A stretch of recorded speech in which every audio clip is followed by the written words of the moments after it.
order, and welcome to this, the Select Committee's second session in our Digital Centre of Government inquiry. And today we welcome leaders in local government digitalisation and digital transformation. And I'm going to put one question to both of our witnesses and ask you to introduce yourself when you first speak. And so my question to start our session is, how has your local authority used technology to improve service delivery? So I'll start with you, Councillor Gordon. Thank you very much, Chair, and good morning, everyone. I'm Councillor Sunita Gordon, and I'm lead member for Resources and Finance at London Borough of Sutton. So we have been on a journey like most councils, and the way we are using technology is moving from analogue onto digital, and I will give you a short example of how we've done it in social care.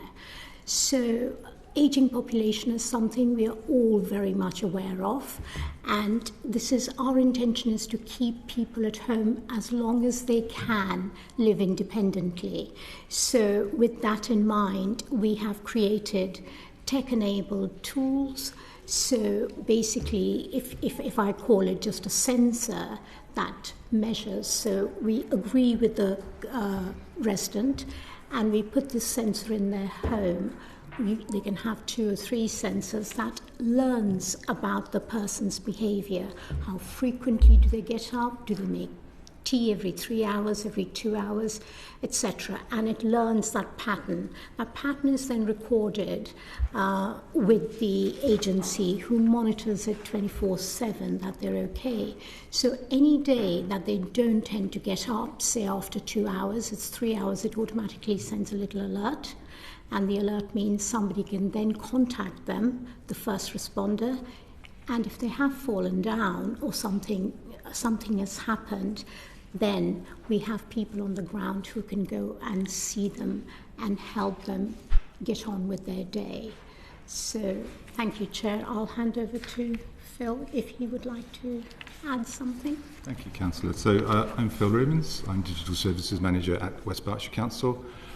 My local authority has used technology to deliver a wide range of public services. So we're involved with central government on open digital planning with MHCLG to sort of transform planning services, not only in the back office, but also what's offered online. We're part of the Minute pilot, which is with DCIT, which is 25 councils are involved in that. And that's to transcribe and write up minutes and reports. We are working on accelerating reform in adult social care with central government as well. Away from central government, we're using artificial intelligence to detect potholes, translate documents, which has saved literally tens of thousands of pounds every year, draft job adverts, and even an AI policy assistant for social care professionals to help them interpret policy, keeping a human in the loop at all times. We've introduced digital permits, digital tip booking, and internal processes as well around the onboarding process for new staff. The backbone of delivering public services locally really is supported by systems that we might buy off the shelf still, though. So HR systems and IT systems and other systems across the board. So that's an overview of what we've been doing at West Berkshire. Thank you very much. That's really valuable insight into the range of applications which you're using technology.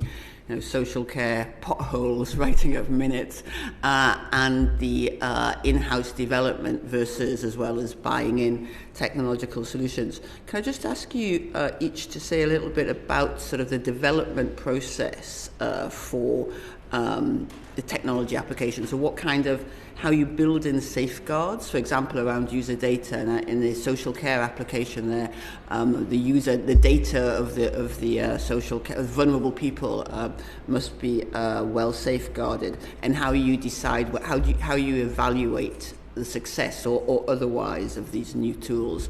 And again, I'll start with Councillor Gordon. Thank you, Chair. So if I carry on with the example I gave you earlier, we have complete safeguards in place. So there is always a little fear from the resident that you're going to be filming me, and the families are always concerned. So we explain to them exactly what it is. We have our own safeguarding policies that our people follow very clearly. This equipment that I'm talking about, we've developed it with a commercial partner, and the commercial partner would sign up to exactly the same protocols as we have internally. We are very, very mindful that it is people's dignity, and at the end of the day, data doesn't decide, data just informs what could be the next step. So we use that very carefully, the data. It helps us in a way that I can say so far we've had over 1,200 proactive interventions. We've detected 506 falls, 636 hospital discharges, so where the person is coming out and they're vulnerable, we will have this equipment in their house before they come home, and it's literally within 24 hours in some cases. And 802 responder visits. So it is the ethical AI. Sutton aligns with UK's algorithmic transparency standards. So we are in line with what is the right thing to do.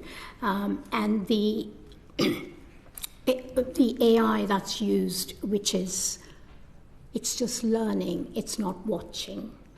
And it learns through moisture. I think I'll hand over to Phil to talk about his side on this. Thank you. Thank you, Chair. So if we use the Minute pilot as an example that we're working with DCIT with, internally, the sort of assurances that I needed to get were from our data protection officer. So I had to do a full data privacy impact assessment and get that through the data protection officer. So she was assured that the data was being stored correctly. Qualities impact assessment, one of our directors needed to sign that off. Consent forms and all other sort of the statutory pieces that are there to make sure that the data is being used correctly and according to the legislation. One thing that the Minute pilot has thrown up with the other councils is that there are 25 different processes in 25 different councils to get that approved, even though the legislation is the same. So it's very slightly different interpretation, and that means that councils can kind of be onboarded at different speeds. That's not a criticism of DCIT in any way, that's just an observation on the different processes in different councils. In respect of the sort of wider thing, I have been working with my council has been working with the Local Government Association on looking at adopting the service standard within councils, and there will be a paper published on that very shortly that the committee might be interested in, on how the local government might adopt the central government or the service standard. Yes, I'm very interested in that, and I think it's interesting to hear that there are 25 different ways of implementing minutes, and there are 382 councils or unitary authorities across the UK. So we have a great, I imagine, I haven't studied it, but I'm sure we will be doing so as part of this inquiry. There is a great deal of variation in how national and regional national legislation is implemented. Sorry, it can be subtle nuances and not a huge amount of, everyone's still following the legislation. Yes. But just interpreted slightly different ways. So the format of the different things you need to fill in might be slightly different, and the hoops you need to jump through might be very slightly different. But that's why the sort of councils work at different speeds on the same thing, basically. Those are exactly the kind of challenges of implementing technology across different environments and processes. Right, I think I'll go to Alison now. Well, we've touched on a couple of sort of the wider challenges to implementing technologies, but if you have a technology in your local authority and you are moving to implement it, what are the challenges you face? And I'll go to you first, Phil. So the challenges may be lack of resource to do that. I think the blueprint highlighted that the local government digital teams and local government were amongst the smallest. I think in proportion of workforce, I think from memory it was sort of 2% when the blueprint said they should be at 4% ideally. The skills in-house to be able to do that as well, so not just quantity but quality of being able to do new things, and buy-in from other bits of the authority as well to do that. So to get around that, we sort of looked at starting small, so not implementing a whole thing at once, selling the thing to be able to, so bits of the colleagues across the council and members of the council can understand what we're trying to do, and sort of using technology to make the case for other things we might do with practical examples. Come back to skills in a second. Councillor Gordon. Well, we are uniquely a digital-first authority, so it is quite embedded within our workforce that IT is there. I consider digital as a fourth utility. Now, how can you go around every day without it? So our challenges are often resources, finance. With local authorities going through a number of years of austerity, any reform you put in and you bring in digital, and then that subsequently can provide efficiencies, but it is having that upfront money first to create that. So our plans are fairly solid, and we have a roadmap of what we are going to do from year to year and how we are going to, as technology changes every 6 months, how we're looking at AI. These days, AI, if you put it on a bun, people will buy it. AI is a great thing, but AI used badly can not bring about the results that you want. So it is about understanding what technology is out there and then honing it for our needs, which can be unique. But I will absolutely agree with Phil that sometimes the 26 different ways of doing the same thing can lead to inefficiencies in public sector. So sharing of a blueprint, sharing amongst councils, we are quite lucky, we're a London council, so we've got Lottie. Lottie do share with us, but it would be nice to learn from all the neighbours. So thank you. Well, I'll come to digital skills next then, because it seems to link in quite well with your previous answer. So there's about 59% of local government employees don't lack the basic, all of the basic IT skills. So upskilling is really, really important. Nervous about protecting jobs, so you upskill workers. And you said about AI used badly. So I was quite intrigued when you said that you use algorithms to develop job adverts. And I'm thinking, well, how are you designing your prompts to make sure that those job adverts are not biased and so on? So there's a real skill about those. So how are you approaching digitally upskilling your staff, and both in basic skills but also in these newer, more advanced skills? Shall I come in first? We have a rolling programme of courses that our staff can do, and they can be online, and where necessary, if the business case allows, it can be in person, because we have small amount of money that we have to use efficiently. I don't think our authority used to be 4,000 in 2010, 4,000 workforce strong. It is now 1,200.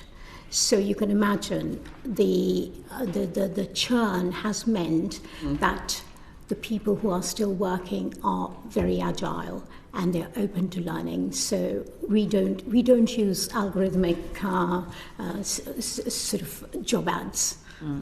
We don't do that. We tend to sort of go to traditional jobs. So Phil. Yes, similar to that, really. It's also Learning at Work Week at West Berkshire Council this week, so there's a number of sessions that employees can join on. One's on AI, lots of technology-based stuff, obviously not just that as well. But also a rolling programme of when we're introducing things, engaging with people and making sure they understand and can ask questions as well about how we're implementing things. Do you struggle to fill vacancies for IT technical staff? We, yes, local government is competing against the private sector. Yeah.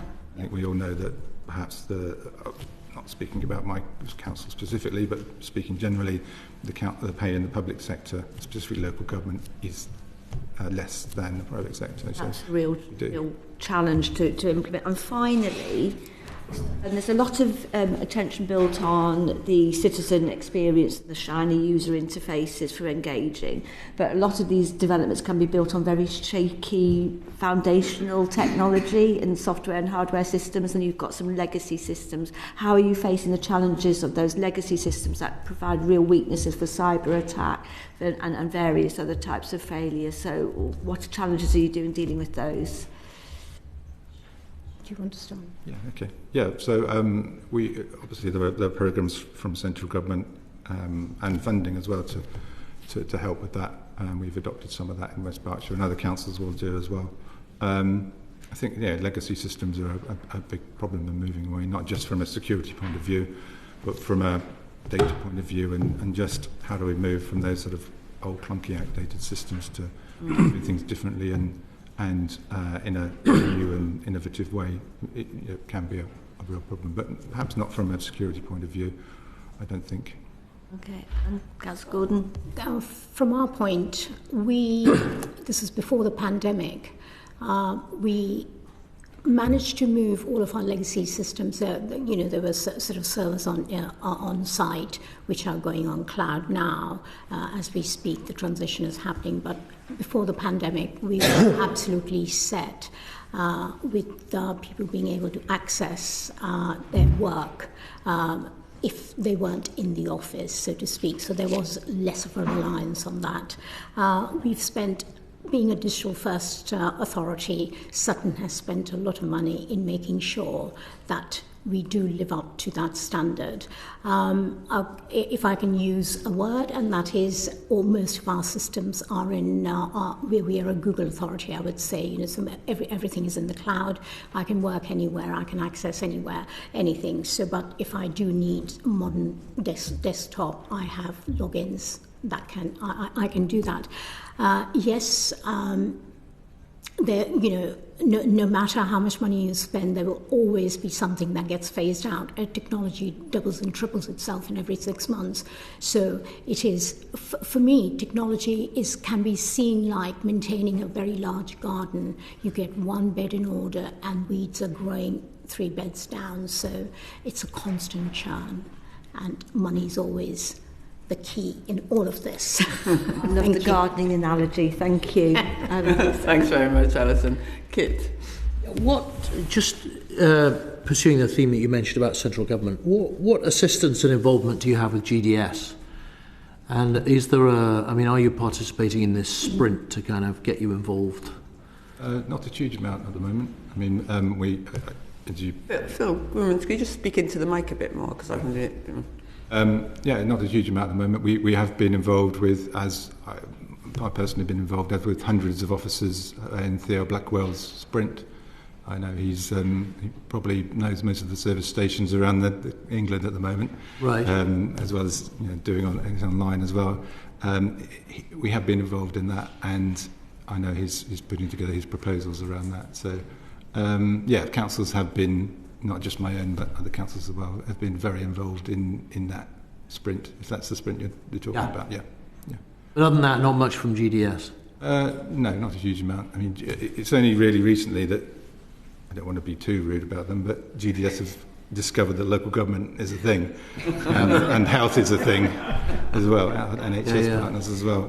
They've been very good at working in central government, perhaps less so with local government. There have been things along the way, sort of Verify, that perhaps didn't work so well. But other than that, the incubator for artificial intelligence is part of DCIT, though, which is part of, GDS is part of DCIT now. So they are, and the other tools that the incubator are starting to roll out as well as sort of pilots as well.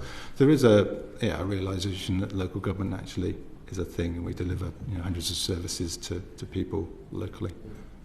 And can I ask, how kind of fundamental is the rethink of your structure? Because it sounds from what you've said so far as if you're digitising or applying new approaches on a kind of piecemeal basis, dividing the council up service by service, rather than looking at the kind of fundamental foundation of overall delivery and then bolting things on top. Would that be a fair summary of what you've told us so far?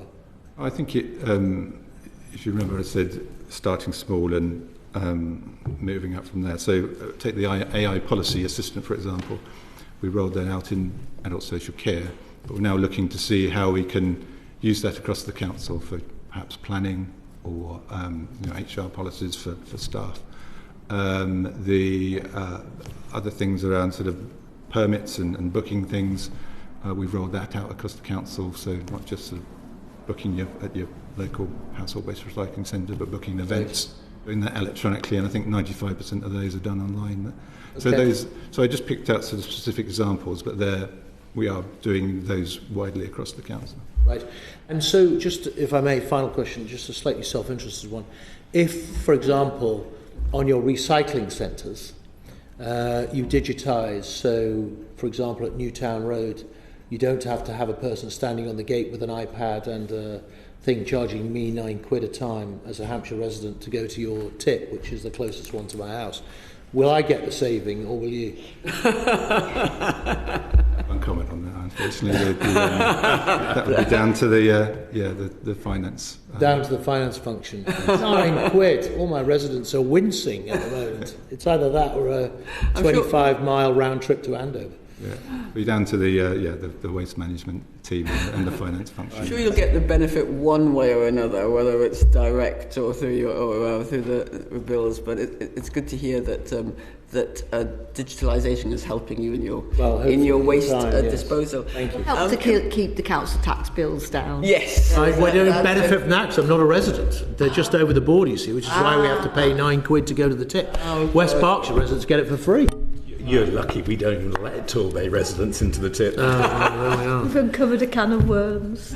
Can I, it's hard to follow on from that, but I just want to, there's a new AI and Advanced Analytics Directorate that has been established in the Department for Housing, Communities and Local Government, and you've talked about engagement with DCIT.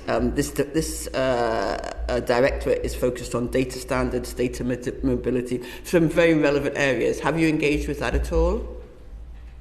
May I come in? And no. Sorry, like short, simple and direct answers. Okay, thank you for that. Now I'm going to go to...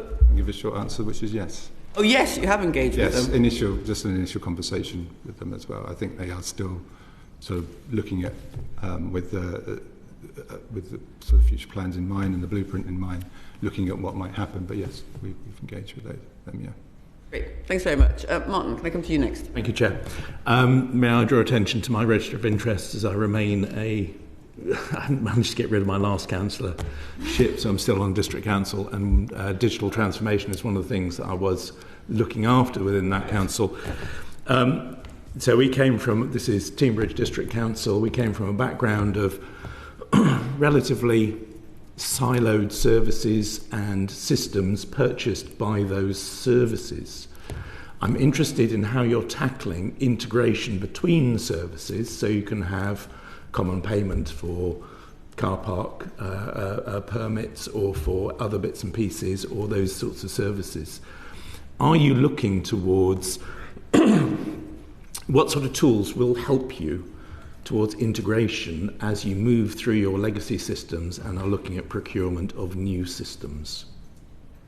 Shall I come in first? Thank you for your question. And because we have done all of that at Sutton, so it's all electronic and people can pay with various ways, various credit cards and payment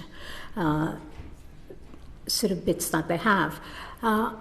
We have always been resident-centric, user-centric, so all of our service design has been user-centric.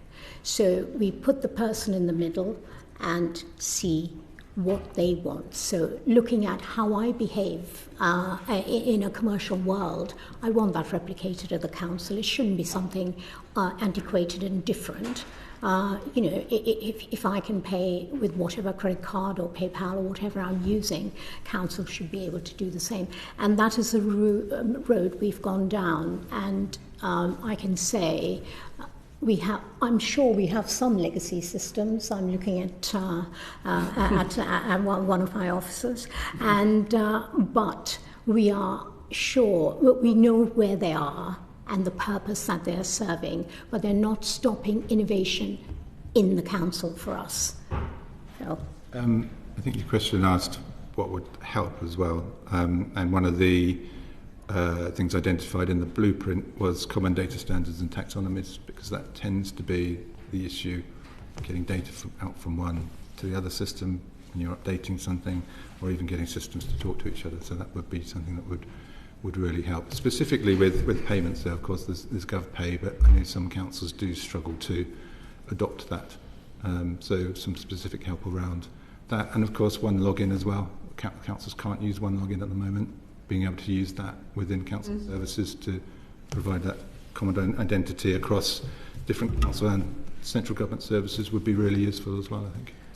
These are things that I've been doing this professionally for private companies for 40 years, and these are things we've struggled all the way through and, are getting to grips with.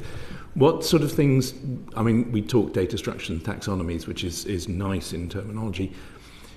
How do you think that will help implement where you're buying in off-the-shelf systems?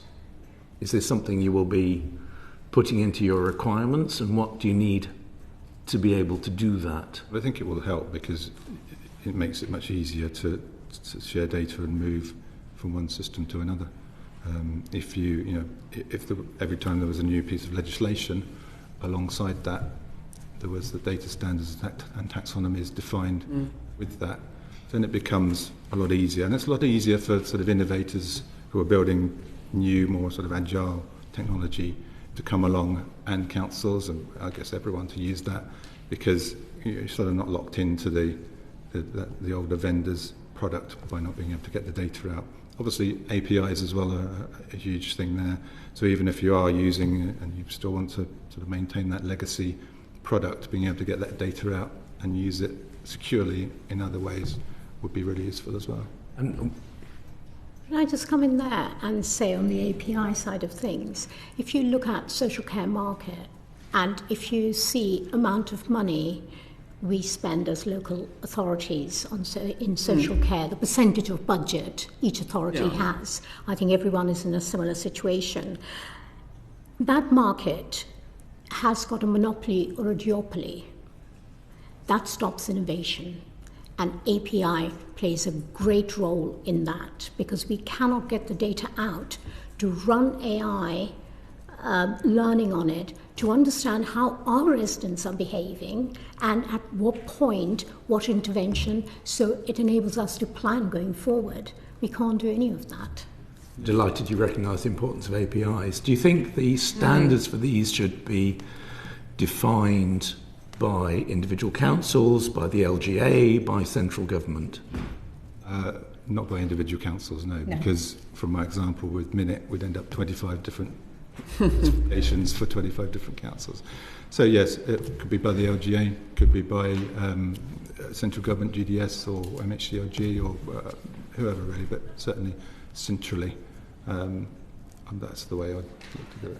It sounds like you're also saying, Councillor Gordon, that there should be a requirement on private sector companies which are providing services such as social care to meet API standards. Yeah. Yes. And I think you were also talking about, perhaps the need for market shaping as well.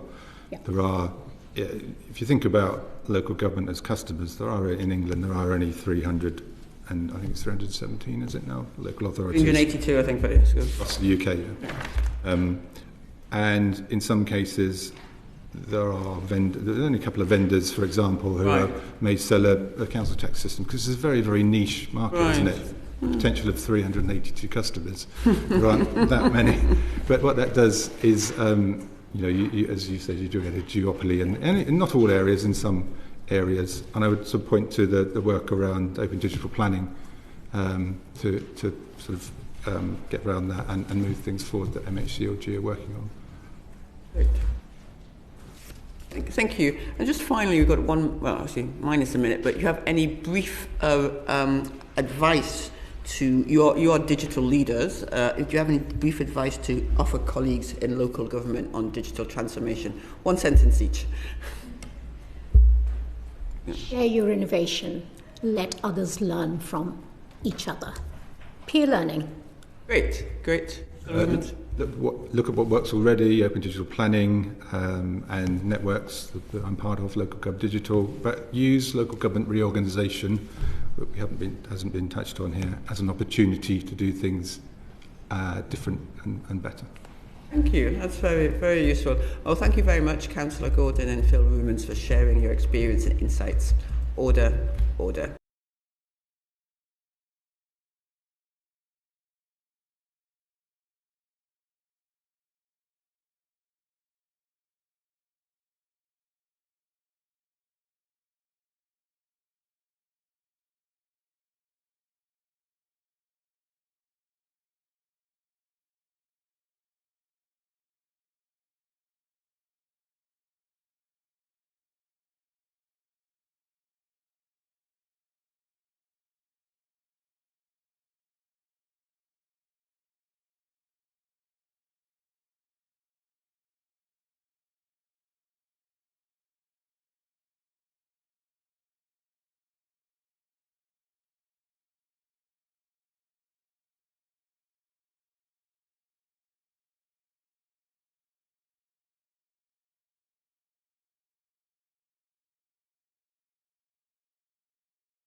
Good morning and welcome to this, our second panel in today's evidence session for the committee's inquiry into digital government and the Digital Centre of Government.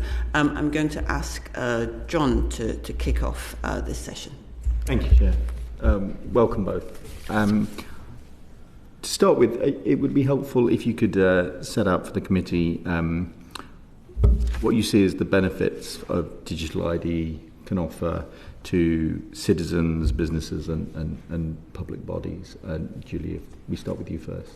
Certainly, thank you very much. So Julie Dawson, I'm the Chief Regulatory and Policy Officer at Yoti, and I have a couple of other hats. So I'm the co-chair of the Age Verification Providers Association, on the Executive Committee of the Association of Digital Verification Professionals and part of Tech UK's Digital Identity Working Group and Growth Council, and one of the 50 plus organisations accredited to the UK's Digital Identity and Attributes Trust Framework. So yes, definitions and benefits. So basically, many of you will be in the lucky position to have an ID document. And historically, we all carried those around with us in the back pocket. About 1 million of these driving licences get lost and stolen in the UK each year, 400,000 passports. So with a digital ID, effectively, quite simply, you have a free mobile app, which you can download from the App Store, and citizens around the world can do that. And then after that, your document can be sharded, all the attributes put separately and stored in the secure module of your device. And you can then, from that, share just certain elements. So it could be just the fact that you're over 18 or more details with an organisation. So then it can enable you to prove who you are or just how old you are, either face-to-face or online. In the case of Yoti, which is a UK headquartered and founded organisation set up in 2014. About 15 million of these digital IDs have been set up by citizens around the world, nearly 6 million in the UK, alongside our work with the Post Office and Lloyds Bank. So this app is available totally free for UK citizens, and also somebody without a document. So in the UK, we have a chunk of citizens that don't own a passport or driving licence, but they could add just a facial age estimation to, for example, their digital wallet.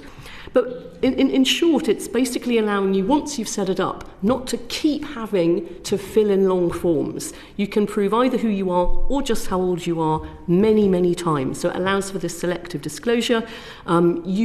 We don't know what each individual is doing day to day. So the user can anonymously share just specific information like their age, do that securely, privately and easily.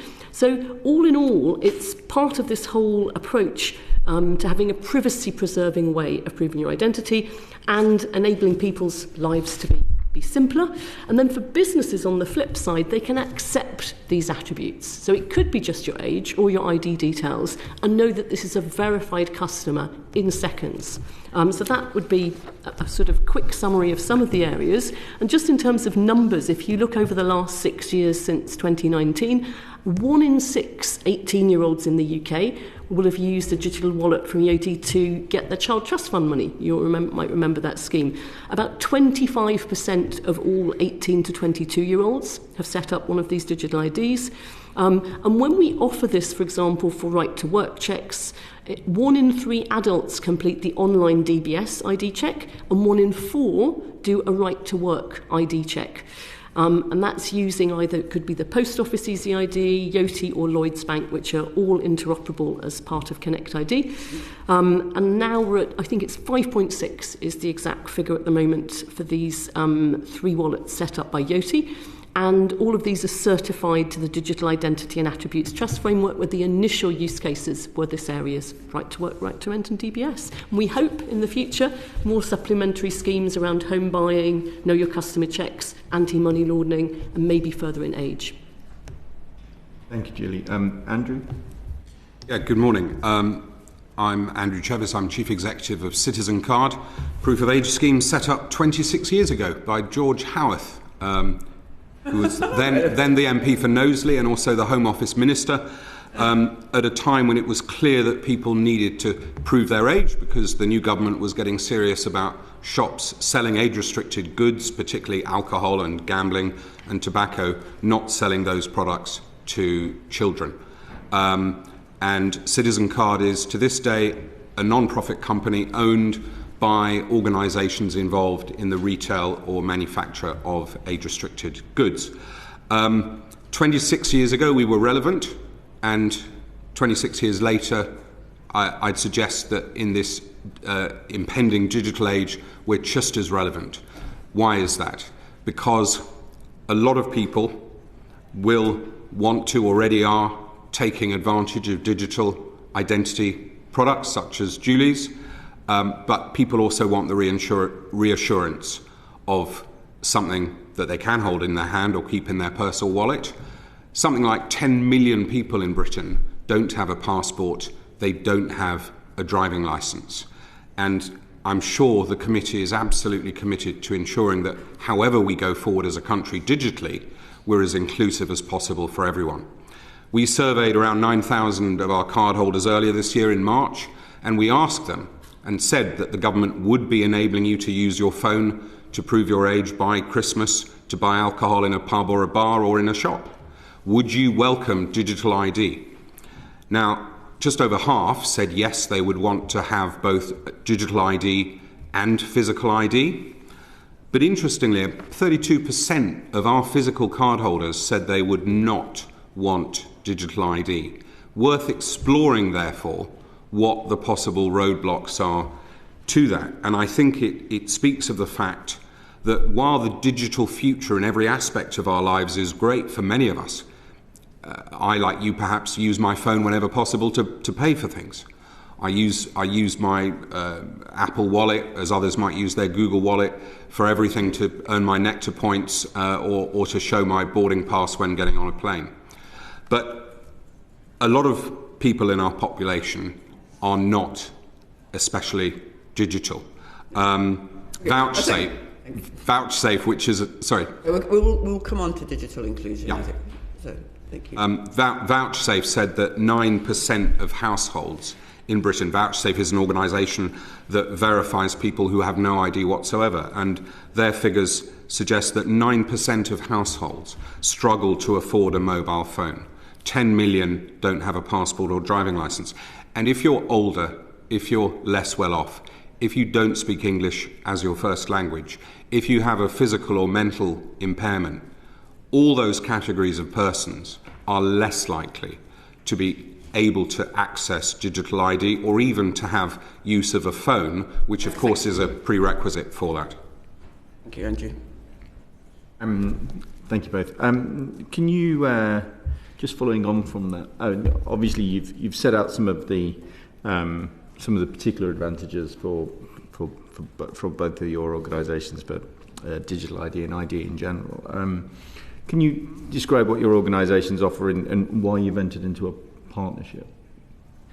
Well, let me answer that. I think the reason why is because we see absolute strength in people invariably, given the choice, wanting both physical and digital ID.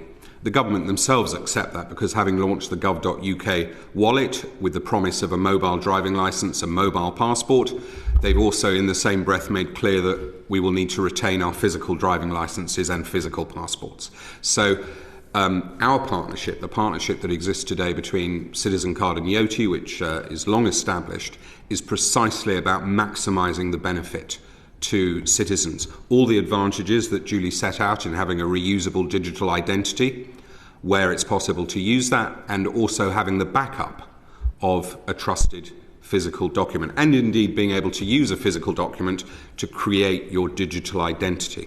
Thank you. Thank you very much. And I know we'll come on to digital inclusion, in which the committee is very interested. I wanted to ask you each to answer two brief questions. Firstly, who pays for the digital or physical ID which you offer to our constituents, and how is your business model? How do you make your revenues and your profits? And then secondly, does the government? Well, actually, let's stay with the first question. Okay, so in Yoti's case, it's free for a citizen to set up a Yoti. It might be, as Andrew had mentioned, with one of these pass cards. This is an example of. So it's free for the individual, yes. And businesses pay classically with the sort of volume arrangement. So if somebody is doing tens of millions of checks, there'll be a volume discount. So it's the organisation that's the relying party. If it was a supermarket self-checkout, there might be an arrangement per self-checkout unit, but generally it's volumes. Great. And for you yourself, Andrew? So we're a non-profit organisation, but we have always fully funded ourselves. Citizens pay. We've not used any public funds at all. So we sell citizen cards to those who can afford them. More than half the cards we issue free of charge through our schools programme, our inclusion programme. Last year, I'm delighted to say we issued more voter IDs free of charge to people to enable them to vote than the government issued voter authority certificates. Great. And final question before I hand over to Alison. Does the government's proposals for digital verification, do they in your view amount to a digital ID? Yes or no? Very, very good question. I'll go first, not least because we're not currently a digital issuer. Look, I think it surprised everyone when Peter Carl announced the advent of the gov.uk mobile wallet and promised that by Christmas, we'll be able to buy a drink with our phone. Andrew, is it a digital ID in your view? Yes or no? I think it could be the beginning of a state digital identity card. I understand that people don't want to call it that, but I think in practice that's what it is, and also what it is intended to be. So let's make sure it works. Julie Dawson, what's your answer? It has some of the elements of a digital ID, but it's not international. It would only be UK, whereas most digital IDs you could use internationally for businesses as well to add additional things. So it's part of the functionality, but not all. Okay, thank you very much. It's been a long journey with regards to digital ID. I can see that we're still not there yet in having a confident answer as to whether we have it or not. But Alison, I think you wanted to come in on. I'm going to come back to digital inclusion, which you've talked about a lot, really, and I want to talk about all broad people, like the older generation may not have the digital skills. A lot of people may not even have the right mobile phone and still using the old Nokias.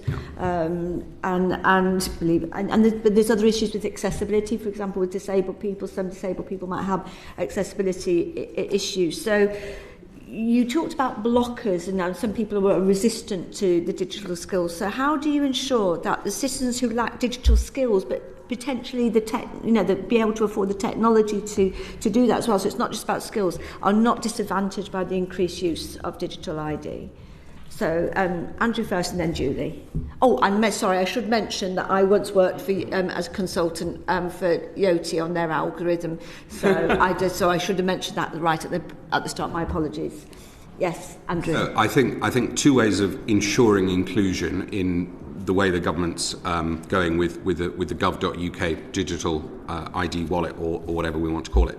I think the important thing is to understand that if it is going to be a gateway to the public accessing the services that they're entitled to access, whether that's from the public sector, all the things we do in terms of DWP, HMRC, education, NHS and so on, if this ID on your phone is going to become the gateway, then first of all, it must be as easy as possible for as many people as wish to be able to use their phone. But this is the second point. All the relying parties, all the organisations, whether that's in government or in the private sector, such as the retailers who will want to know that you're old enough to buy alcohol, or the airlines or the airports that need to know you're eligible to get on board the aircraft.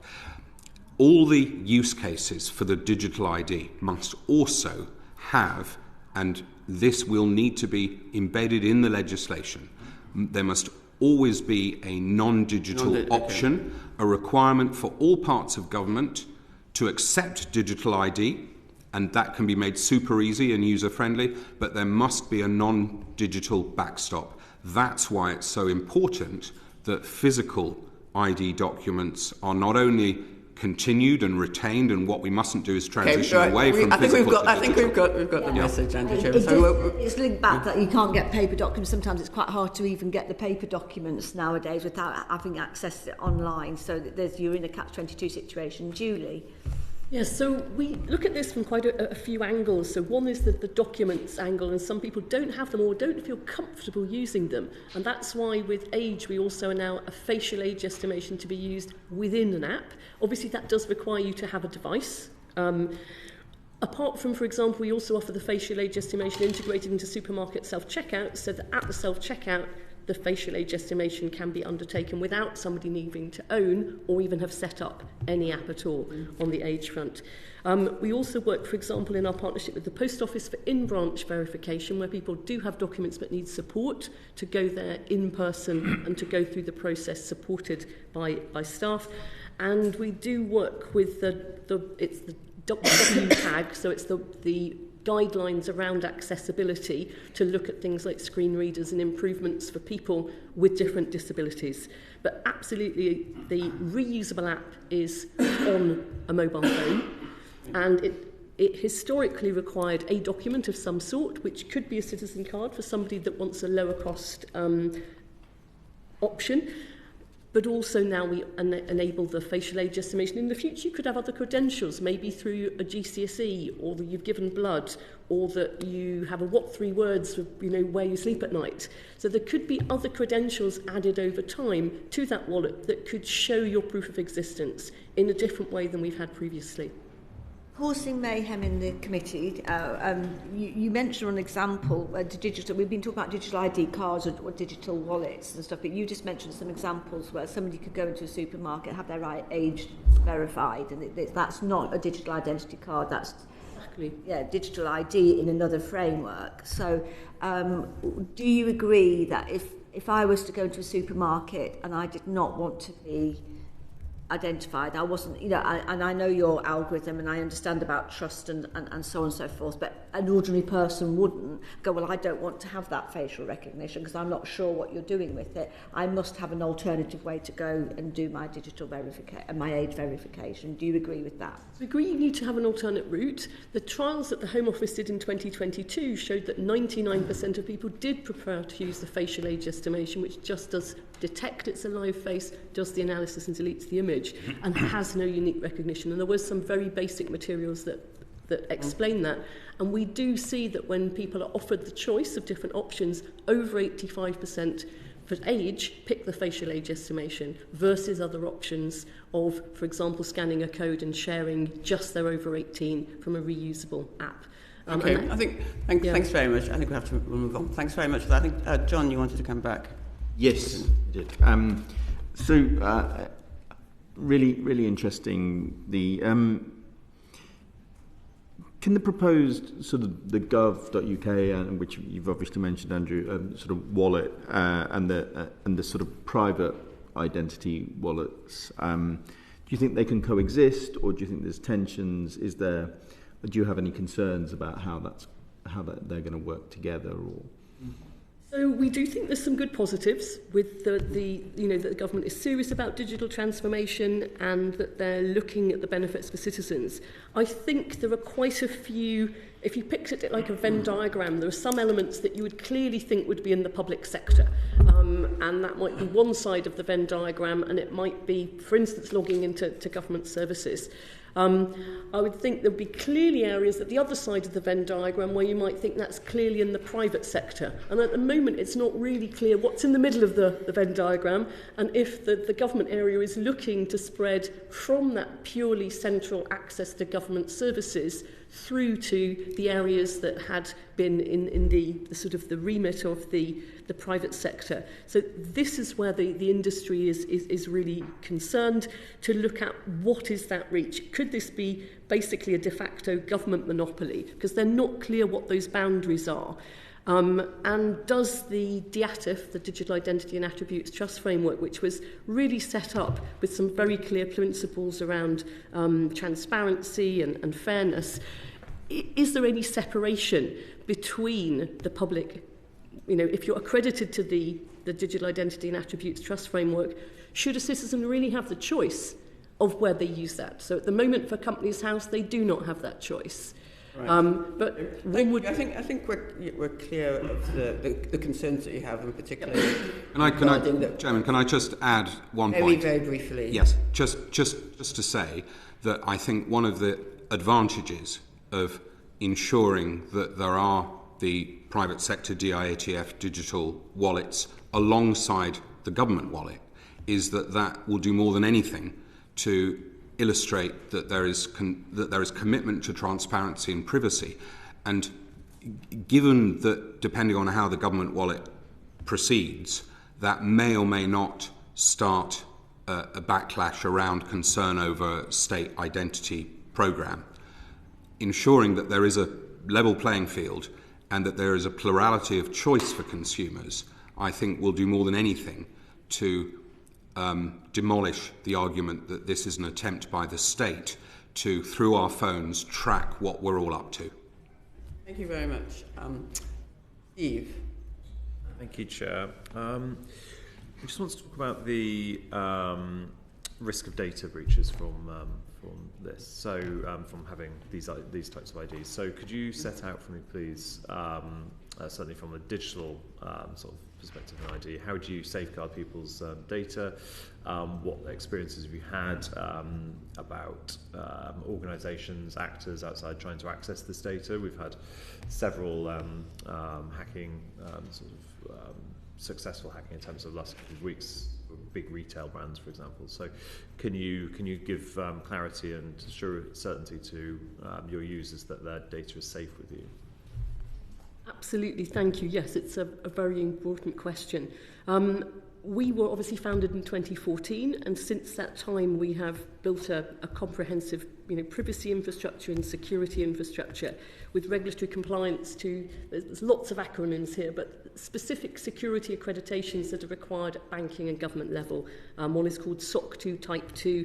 There's others around the ISO compliance, so national frameworks and international frameworks around technical security architecture. Specifically with our app, we've built it so that from the very get-go, you have the secure key and you have your private key in the secure module of your device. So it's been set up from the very beginning to enable the individual to selectively disclose what they disclose to whom, and for the user to consent to what they're sharing with whom. With this sort of split key encryption, we are ensuring that the individual is making that choice. We also go through the classic penetration testings, we go through security reviews, and we've also built in an ethical governance. We've sort of invited scrutiny from the get-go. So since 2016, we set up an independent council of experts around the human rights side, consumer rights, last mile tech accessibility, online harms, which meet quarterly, and all the minutes are published openly. And we have an internal group that mirrors that. But I think that the key elements are this independent review. We're going for external third-party audits, the DPIAs. We're getting civil society input as well as input from our internal and external teams. And yes, we continue to invest heavily in that. Perhaps you could talk about the concerns over the reports of security breaches on one login by a whistleblower when you respond, Andrew. Yeah, I think there is big concern. The National Cyber Security Centre recently revealed significant shortcomings in one login security. Now, I think it's interesting and relevant that one login, having been themselves certified by the DIATF and OFDIA, that they've now left DIATF, and it's not entirely clear why that is. But I think what this illustrates absolutely is the concern that the government does need to be incredibly careful about how it goes forward with the gov.uk wallet, because it is all premised on one login as being the access point, and making sure that one login is not going to be in data breach, because that would be clearly a very significant issue. And I think it's just one further illustration of the benefit of having a multiplicity of certified digital ID providers. The other really important issue, potentially of concern, is that Google have announced that they will be enabling British passport holders to have their passport details inside the Google Wallet in the UK. It's reasonable to assume that Apple has the same plans for the Apple Wallet. And the issues there around, are we happy having so many of our citizens' personal details on servers outside our jurisdiction? And I think so the security architecture and how we go forward is going to be critical. Thank you. We've got 3 minutes left. I'd like to get in Martin and Alison quickly. 1 minute each. Thank you very much, Chair. Delightful to hear your security standards, and very pleased to hear the emphasis you're making on privacy and transparency. Having looked at this some years ago, it's clearly going forward, which is good. My concern is with private companies. We're open to things like when Google decides they're no longer going to support a service. If a private company gets into financial difficulty and disappears, what measures are there to be able to export one's data in the demise of a private company holding your data to somewhere else? Or are you lost and guaranteed it's simply going to be destroyed, in which case you don't know who you are anymore? I think there's an imperative on all companies with GDPR to enable export of data, so be that Google, hopefully one would think also in future the government app. So we're all operating across the trust frameworks in the UK and operating across a range of sectors. So we as one company do not operate just in reusable digital identity, we operate also in transactional digital identity, also in e-signatures, and 12 different approaches to age assurance. So we're a diversified company working across a range of age and identity areas. So how do you extract your data from your system when you go bankrupt and stop trading? So obviously, we're doing our best to You are about not go down that route. Yeah, a particular company. So I think all companies have the imperative to enable your data to be exported, and that is something that should go across all of the different identity providers. Does it go across your company? All providers have to be able to export data. Alison, 1 It's minute. just a really quick thing, because I also forgot to mention that I am the Vice Chair of the Digital Identity APPG, which I should have mentioned at the beginning, but also what hasn't come out in this session is there's a lot of very probing questions, but there is a flip side of this where the solution is that it can tackle identity fraud and stop fraud and scams, and I thought that would come out in the conversations, and it didn't. I didn't know if you want to very briefly, 10 seconds comment on that. Yes, I mean, I think the simplest way to look at it is think of looking at CCTV. You wouldn't, as a fraudster, or you'd be a very stupid or hugely sophisticated fraudster to want to look in CCTV and commit a crime. When you're using a reusable digital identity, it's a bit like that. You've set up your details and you're leaving a very clear audit trail behind you. So this is something that is, I remember speaking to the previous City of London police lead, Gary Miles, before he retired, and he said this is really quite groundbreaking in terms of fraud prevention. And this is one of the reasons why we're really glad that the government is looking at this area, and we think it should be part of the Economic Crime Commission work. And if you think back to COVID fraud, if you'd have known the identities of people that were trying to apply for benefits for staff, that could have made a huge difference. So it really is something very fundamental for the fraud landscape. Thank you for bringing that up. Thank you very much. I'm very sorry that we're going to have to leave it there. We could clearly have discussed the issues around digital verification and digital ID and the benefits that it will bring, and some of the concerns for much longer, but I'm afraid we're going to have to leave it there. And thank you very much to Andrew Chevis and Julie Dawson for your contributions and answering the committee's questions. Order.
Order.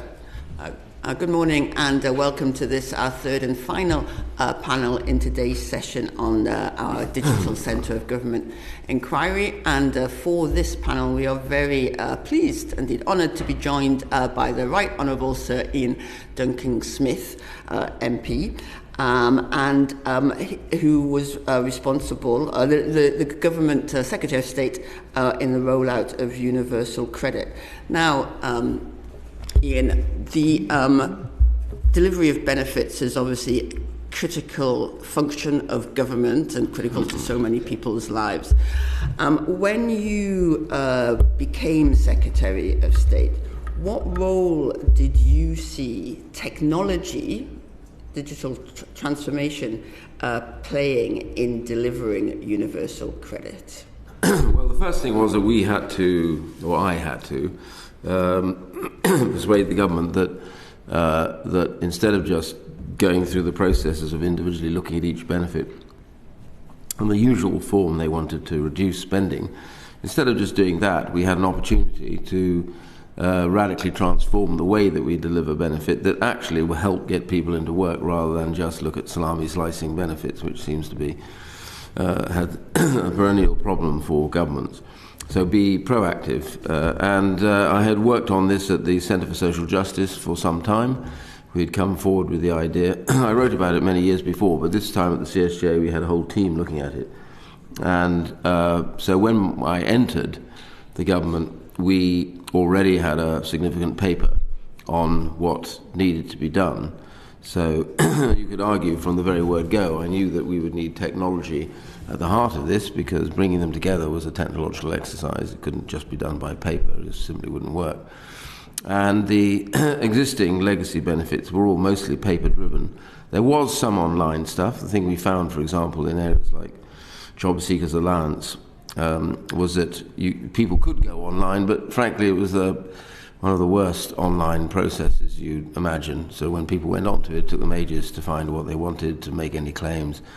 So by and large, it was not really an online system. It was online for some of the backroom work, but not really for anything facing those who make a claim or be on it for some reason. So we knew that there had to be a transformation of that when we first came in. The issue of digital didn't really enter the arena for about another year and a half after we started, because I left it very much, not left it, it's not the right word, but I was persuaded by the department that they could do it in the way they've done the other changes they've made in terms of online work.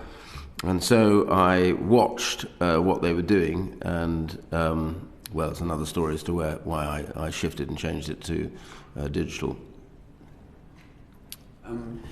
Do you want me to carry on? Okay, so they went to an outside organisation. The outside organisation put a plan together and everything else, and we watched this. And the thing I noticed after about a year and a half of this was it was pretty much sort of, not old technology would be the wrong word saying it, but it was existing technology, and I think I was beginning to get concerned that we might struggle in this area. Two things are the problem.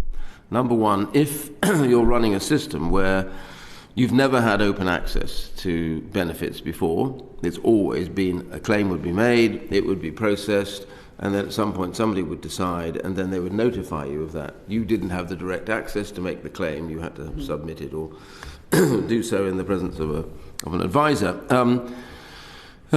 So this process was meant to go and become accessible to everybody outside. So the biggest problem you have when that happens is security in the middle of that. How do you create a secure system? Because after all, we're spending billions in the course of a year. So any security breaches are huge on a colossal scale. So security then becomes a much bigger problem than it was before. So designing a system that has security, it has open access, and the important thing is getting through the security means you don't spend significant amounts of time and end up failing to get to your destination. Mm-hmm. And we visited, so when we were looking at this, the more and more I visited Cheltenham about security, and they advised us to go and talk to some of the private companies that were out there that were already ahead of us on this, doing work on a smaller scale, obviously.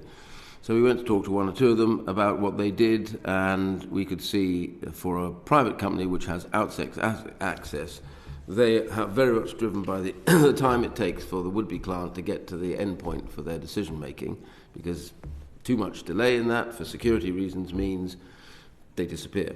So we realized that actually in a way we were much more in that kind of market, as it were, because if you think about it, we were in a retail outfit, really. People were coming to us, they wanted something from us, and we needed to get them there, but get them there with security and to the right destination. I began to get worried about a year and a half in that the security, when it was being looked on as an add-on, and of course when you drop the security into what they were designing, immediately things begin to gum up, because the security then freezes everybody while they check. And the way they were doing it was, boxes, designed for boxes to be sent away to be produced in India. Then they come back, and then you find that quite often they don't match with the other box, and somebody's got the design wrong or the production wrong. So I was worried about this when I was looking at it, and I began to see that the real reason was the open access. We were still designing a system for closed access with a notional open access. I had organised a red team from outside to go and have a look at this privately in 2012.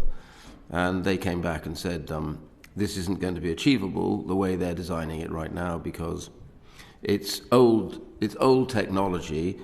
You cannot achieve open access like this because you have to have security, and security is not being designed as an integral part of it, it's being an add-on. So we sat down, and there was a difficult period because everyone thought, oh, this means that universal credit will fail. We in fact spoke to key people in the Cabinet Office, and I trawled with some people I knew outside the private sector. It became very obvious to me almost immediately we had to make a major decision and a shift to go digital. It was the only way to do it, where you would then store it in the cloud. So a lot of your processes were simplified immediately, that you would design security embedded inside the process from day one, right from the beginning.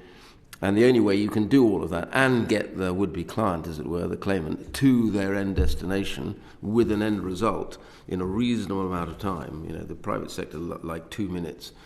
We were certainly needed to get something in that area so people got to where they had to be and then could get a clear idea of their claims, of the benefits that they were looking for. Or their situation would then mount to claims. And so digital was the only way of doing it. Now, that's a big sea change. Nobody had done that before in the government. There was really no expertise existing. There were some people in Cabinet Office, but weren't capable of mounting this on a scale. So we had a lot of persuading to do with Treasury, whose aversion to change is legendary. But so what I said was, we set out to do this. If we really want to do this rather than just fail, we have to make this big shift. And so then we set about designing it differently. Throughout all of that, the system that we had been designing was already beginning to be rolled out on what I called a test and change decision. It wasn't being used for outside access. It was used for smoothing internal processes and speeding them up, which it did. Had a big effect on the way that we ran the job centres. But we knew that if we were going to go digital, what we'd have to do is move that out and then slowly transform it into the digital programme. And so that process was managed through that. I'm cutting through a lot of stuff here, so we had to appoint key people. Neil Cooling was eventually appointed as the SRO for this, and I have nothing but to say that he was quite brilliant at this. He stepped up to this, having not done this before, and understood implicitly how you work it. And so what we had to do was bring together to design the system and to start the process of making it work as we slowly did test and change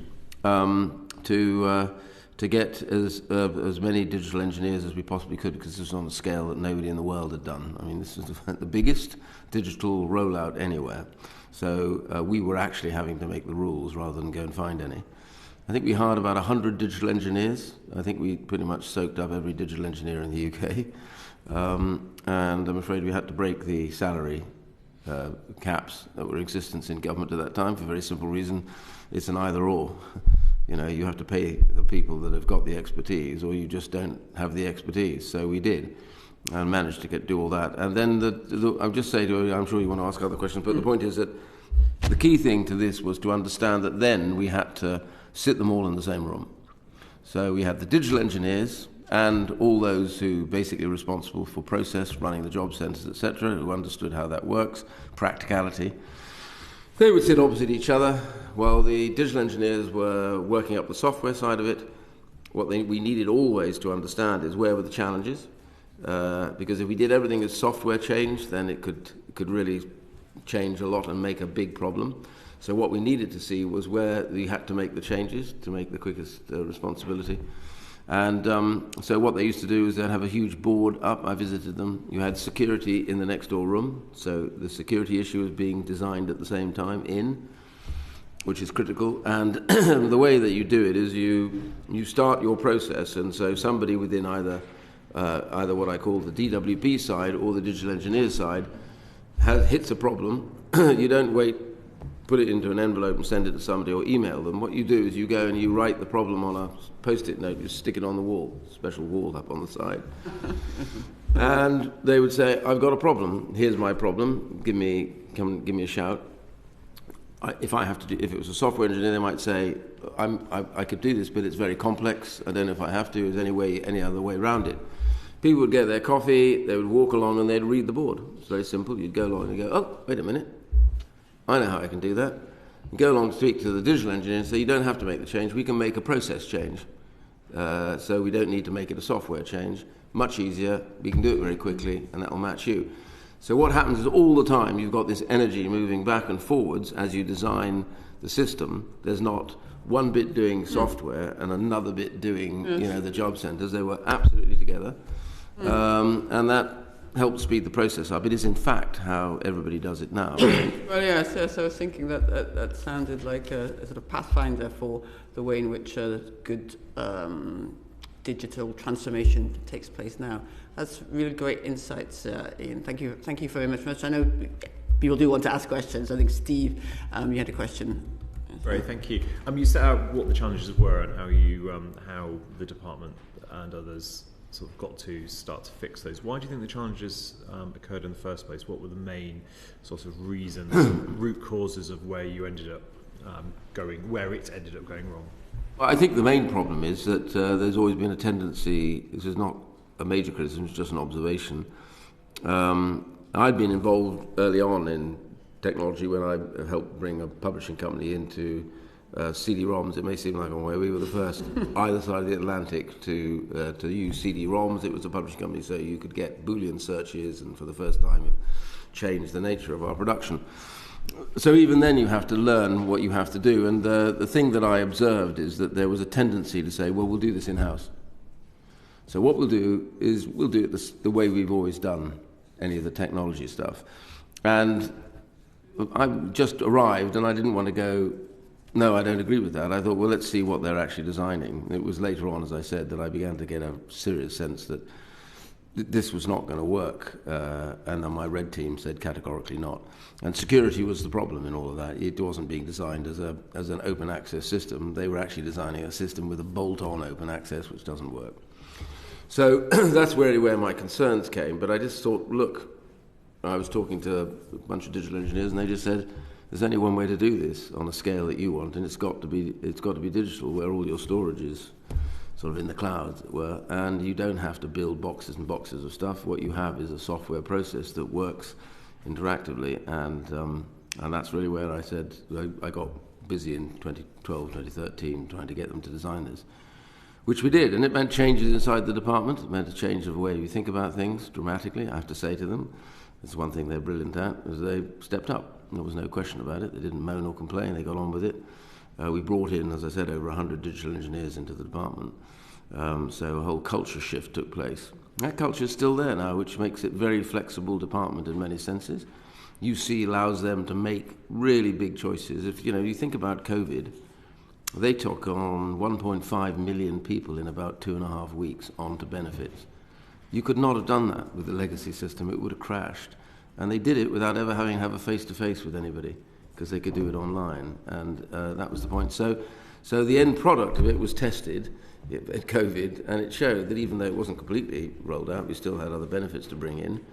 They were able to match that. And you could have doubled that, and they would have still have coped, by the way. So their practices have shifted, alongside the fact that they have a system that is now faster and more comprehensive and able to take other benefits in it. Do you think did DWP take that learning and teach the rest of government? Do you think that learning has been taken across? I wish. I think now is the time. If I was the government, I'm not. And even my lot don't want me anyway. So the reality is that I would immediately say there is one place we learn from this, and that is DWP. Nobody in the world, I honestly mean this, had done a digital system as big as that. Handling, if you think about the scale of the money that department handles in just 1 week, it dwarfs banks anywhere you can think of.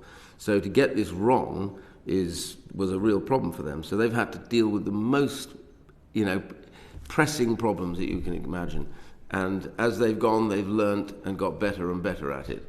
And the team, brilliantly for DWP, is mostly still there.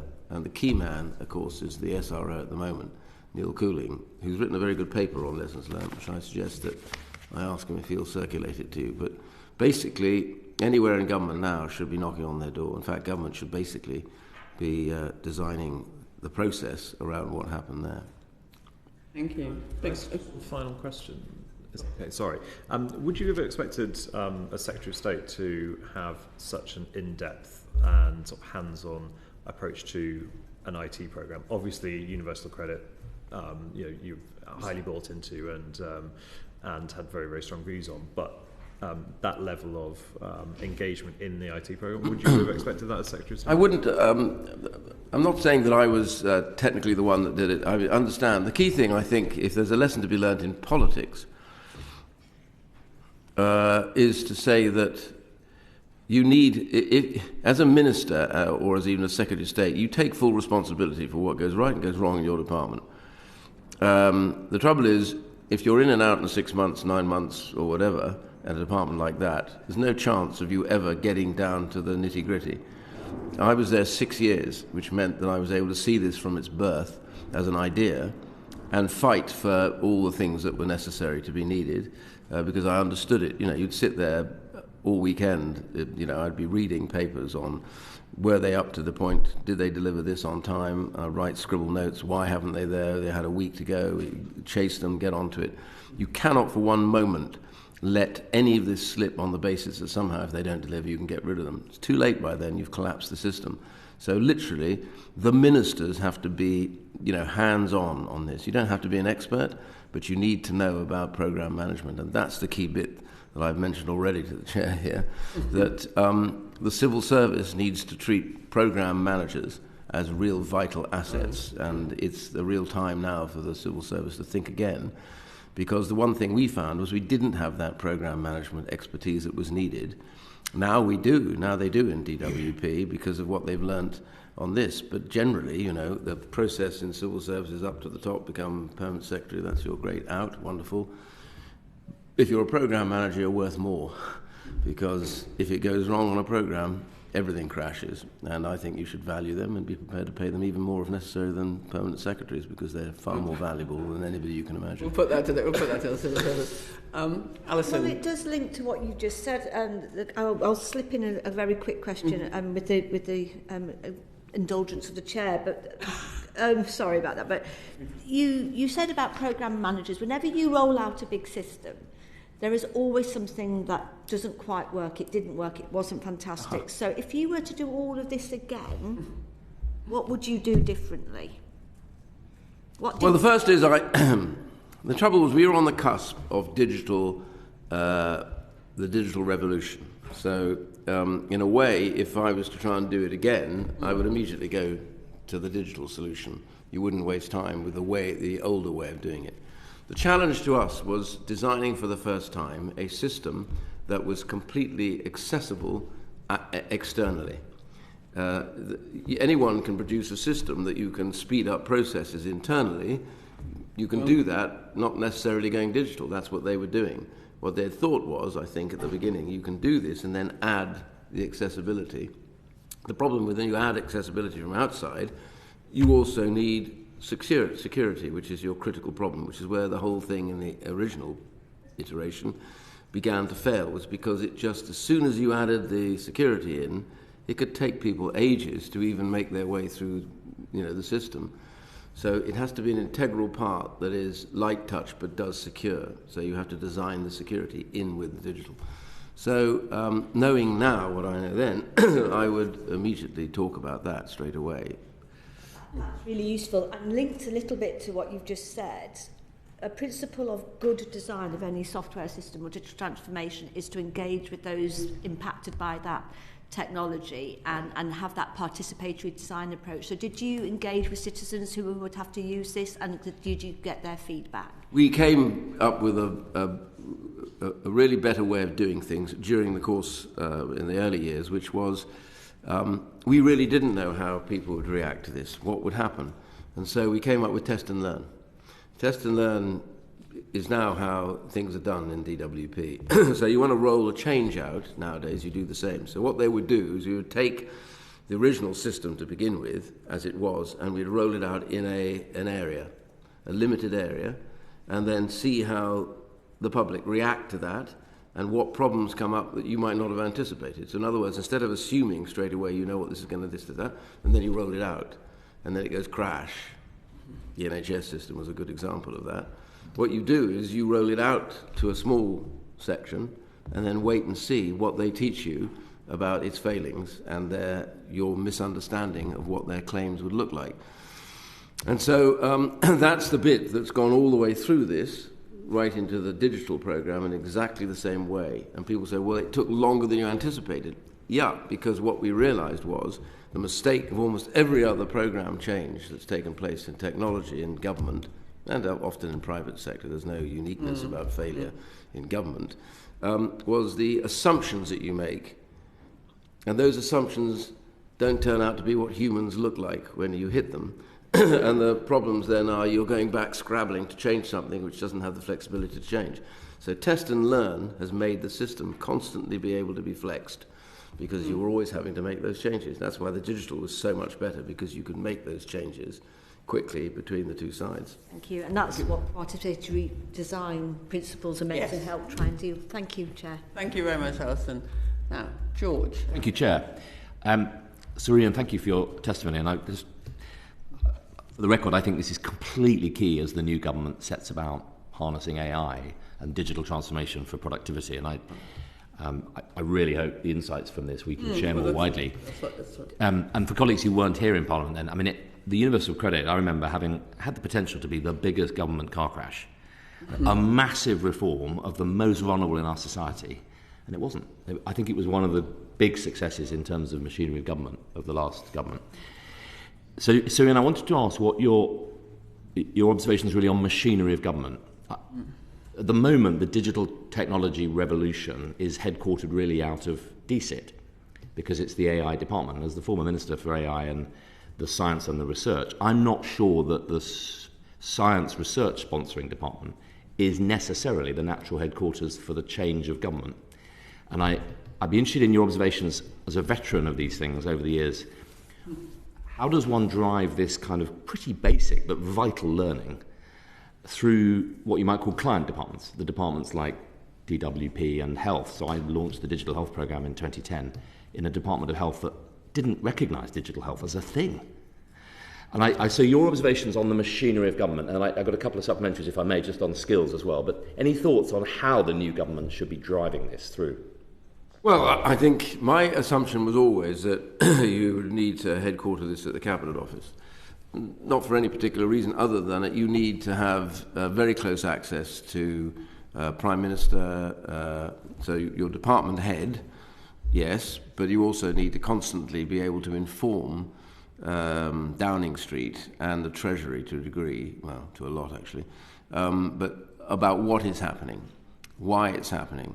Because otherwise what you end up with is things do go wrong in the process of putting things together. Sometimes things don't quite work out as you think. And the problem is that Downing Street was often not that close to the issues, and then suddenly it's a crisis. It's not actually a crisis, it's only a crisis in Downing Street because they don't really understand what's going on. So, you know, the Prime Minister gets a 4-page note on this and he's going, what the hell's going on here? Because he's not really kept up to speed and nobody in his team is really that close to it.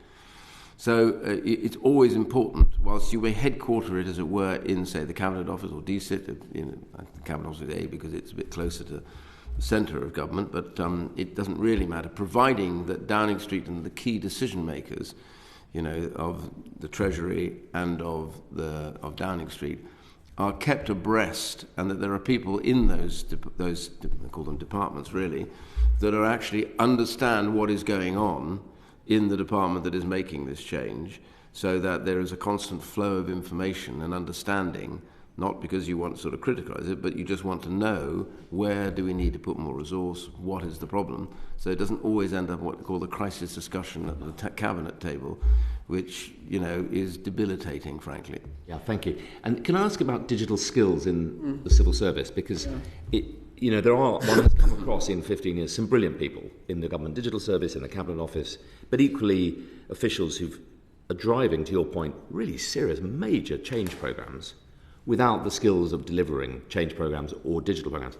Do you agree? I mean, I think a few of us feel that this is such a key skill in modern governments that there ought to be a sort of digital transformation career and service level, a high-profile appointment, so that somebody says, yeah, I'm the digital transformation lead in X or Y, because there's a cadre of expertise here. And are we doing enough, do you think, to harness it? I think this is a major change in the way that the civil service works, frankly. I said this to a previous cabinet secretary when I resigned. And I said the thing that I find strange is that the civil service still very much works as it would have done in structural terms, 30, 40 years ago. I don't say that's wrong because, hierarchy is important. But the real problem is what this shows you is that the skills that are necessary now are beyond the nature of how a civil service can work. So you're looking at people whose whole world is in digital engineering. And you can't have all of that embedded in the civil service. You need to have people who understand how that works, but you need to be able to go and fish in the wider pond. And my view is on two areas, both on expertise in digital engineering, and secondly on program management. I'm sorry I keep coming back to this, because it was the thing that I bash my head on time and time again, is that I was assured that the people that they were going to run the program in the first instance really were on top of knowing this. In fact, we really weren't on top of that, and what we had to go and bring others in a way to start the teaching of how you run programs. And then now some of those civil servants, as I keep referring back to Neil Cooling because he's run this thing constantly, could be considered one of the great experts on program management, because he and others are. J.P. Marks, who went off and is now at the Cabinet Office. These are all people that learnt a very different lesson, I think, and have got skills. So now you need to harness those skills. And the second thing is, I think, on program management, you must allow people who've really got great skills in program management and proven skills to go outside the civil service, to do stuff outside, to come back in, because then they will glean even more knowledge, and they have a price. And so the civil service has got to be prepared to pay that price for this, because even if somebody like that earns more than the permanent secretary, it's because everything hinges on their skill to get this job done. And we've witnessed endless political careers end in tears because programs went down. They didn't even know what was going on beneath the floor they were sitting on. So you need to have this flow of information internally and externally, and you must value the people that have those skills, because for my mind, today, government is moving so fast that you cannot afford to stay with the hierarchical structures you've got. You need to value those who have skills, who may never become a permanent secretary, but without whom that permanent secretary will crash and burn at some point without realising it. Thank you. Well, that's fascinating. Where would you, and I really appreciate your emphasis on program management as well as digital skills, and the universal credit, I think it started in 2010, was expected to take 7 years, it's a long time in program management terms, and will finally be fully implemented, I think, in 2028. So program management is clearly key. Where would you place fantastic program managers in the existing civil service hierarchy? I mean, you're not saying that the permanent secretaries should be great program managers, are you? So where would you place them so that they could be valued in the way that you set out? Well, a good program manager who has been responsible for delivering a great program should be at the highest level. He or she should equate to the senior figure in a department or even in government. I mean, you need to have a program lead sitting right next to in the Cabinet Office anyway, who understands transformation, who understands program management, and you'll probably, well, as I say, they exist in the civil service at the moment. But what has tended to be, if I'm going to be critical, is that, we've got this program coming up. I think actually we'll get so-and-so because they're quite good, and it's good experience for them. Well, I'm all for experience, but when you're delivering a program that is enormous and very critical, you want already existing experience. You're not going to reach it. Others can learn from that, but you need to have that. So all the way down through the system, there needs to be a sense that right at the top of government and at every department level, all the way down, you have people who are either learning to be great program managers or who are already good program managers, so that you have that flow. It's almost like a second tier. So it's really changing the nature of how we look at this within the civil service.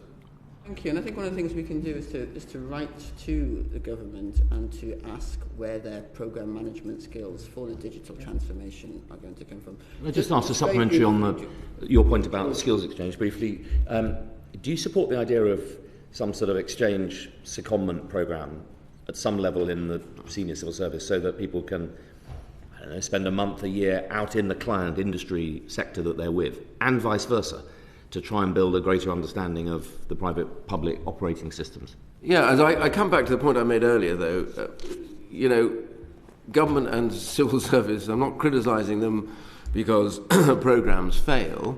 Go to the private sector, you can name many programmes that have collapsed and burnt. So there's no sort of brilliance in the private sector that exists that doesn't exist in the civil service. My point is to understand when things work, how they work, and to have people in the civil service who get it and understand how to do that. And there's always risk when you make a big change, a big program. There's a sort of sense that there's risk, and then everyone goes, "Oh my God, why is that not 100% immediately?"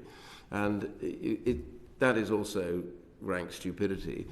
But the problem also exists in government ministers, politicians, I'm afraid. Our system, and I've been endlessly critical, and I'm just going to say this now, our system treats jobs in government like you treat giving party bags to children at the end of their party. In other words, you've been loyal, you've done something, whatever, it's your turn. Go over and do this job here. 6 months later, time to move, go to the other job. Just as you begin to get your feet under the table and understand how your department is working, a department the size of the DWP, you've got to get everywhere and work at everything, and then you'll suddenly move 6 months later. My point is, we do rather treat these as little treats to those who've been supportive. We don't treat it like a company would. Has this bloke or woman got the expertise? Have they learnt this? Are they good? Have they demonstrated this? Let's keep them in this because they're doing well, maybe move them later on. It's often utterly illogical, the way that people move around. It's unusual in my case. I was there 6 years, mostly because I refused to go anywhere else. But the reality is that time, I don't say, I did brilliant. I got to know everybody in there, and I got to know their weaknesses and their strengths. And so when they came to your table, what they need is you to make a decision. And if you're still trying to figure out what's going on and 3 doors down from you in the department, you can't make big decisions because you're scared stiff of screwing it up. But once you've been there a while and settled and know people, you make decisions at the table. And that's what civil servants need. They need to leave the table with a decision, not you prevaricating for 4 weeks or something because you're still not sure where you are. That comes from experience. Thank you. Thanks very much for that, George. I've just got a couple. I know you've got to leave in 3 minutes, I think. So I've got a couple of questions to finish off with. One of the reasons behind the push on digital transformation is to reduce costs, to reduce the public sector costs that the public is paying. So the government's estimates that there is a potential 45 billion annual savings from the use of technology across the public sector. And we have asked for an explanation of how this estimate has come across. It's come from taking the potential savings from a couple of departments and extrapolating that across the whole of government. Does the 45 billion annual saving figure sound credible to you? Yeah, I haven't seen the rationale behind it. Universal credit has and will save significant monies, and I think in the report that I was suggesting you read, there is an indication of why that is the case, and a breakdown too, so I suggested you look at that. And that shows that you can make changes. It's mostly in processing that you would make changes. So when things speed up and there needs less checking and less involvement of humans in that chain, then you make a lot of savings because you don't need all those people employed doing all that backroom work that you would otherwise do, because that's what the nature of things is today. That's really where your savings come from. You also come savings because you should be able to reduce fraud and error significantly. That was very much the case on error in the system with UC, because you've got rid of human error in the system. Providing the process is working, it should come out error-free. In fraud, it also should allow you to chase after fraud, and it's a big issue. I mean, COVID's got in the way of that, I think, massively, because of the chucking of money out the door as fast as possible. That's distracted everybody from the real fraud position. But it was bringing fraud down in UC. But my point is now that's needed as well. So, but it's easier to do. It's not perfect if you've gone digital than it is if you've still got people shuffling papers around behind and trying to make changes, because you can get to the problem straight away quite quickly. And so fraud and error can be reduced. So these would probably be the direction that they're looking at in terms of money saving. But it does require them to make a system that really works first. And they don't make assumptions about it until it's actually done. But it's almost certainly going to make significant savings to government. But the question is, what does government do with those savings, and whether they waste them? And finally, Iain, are there any particular areas or any reflections you have on how the committee should examine the public sector's use of technology as part of this inquiry? Anywhere, particular places you would steer us? Yes, I think there needs to be a significant lessons learned from the rollout of UC in terms of how it's gone, what are the lessons that they learnt over this, how would you run a system like that now, how would you have set about doing it now that we're in that digital world. I think those lessons from those who have been involved in it would be very helpful. If not anywhere else, this committee could certainly be calling one or two of those people in. I did suggest to the department that they allowed one or two of them to come in for this meeting, but the department was reluctant to do so. But it does seem to me we need to be open about this, because, I mean, the UC was the single biggest digital program in the world. So the fact that it's functioning, lots of difficulties on the way, but it is functioning, it's working, and we've got so many lessons to learn, does suggest that most other countries are looking at this and asking those questions. It would seem peculiar if the British government isn't asking that same question of their own success. Well, that was one of the reasons why we were so keen to speak to you, Iain, because it was such a large programme and because we believe there are lessons to be learned. So thank you very much for spending time with us and share your insights. Order.